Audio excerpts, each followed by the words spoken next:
शक्य असेल तर पट पाणी द्यायचा प्रयत्न करा. सोयाबीनला सुद्धा पट पाणी द्यायचं म्हणजे मोकळं पाणी द्यायचा प्रयत्न करा.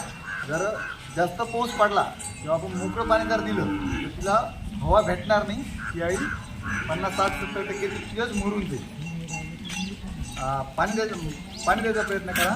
आणि जर आळी आली तर मग त्या पुढच्या उपाययोजना करायच्या.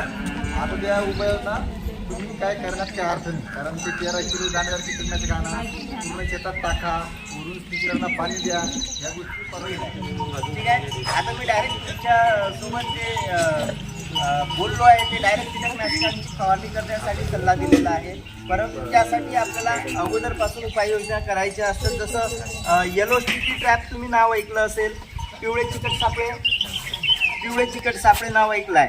दुसरी गोष्ट, जेव्हा आपण डवरे हाकलतो तेव्हा दोन्ही बैलाच्या मध्ये जी जागा असते तिच्यामध्ये जर पिवळी ताडपत्री आपण बांधली आणि त्याला जर समजा एरंडी तेल किंवा खराब झालेलं ऑइल, ग्रीस वगैरे जर आपण असं पाला भरून घ्यायचं. 5 किलो पाला टाकायचा, 5 किलो पाला.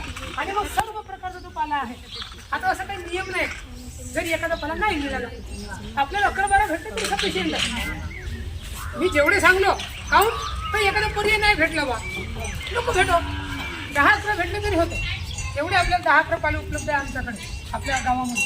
तेवढे पाले जमा करायचे आणि त्यात 2-2 किलो हातीच्या काल 2 किलो सर्व. मग याच्यामध्ये अर्धा किलो तंबाखू.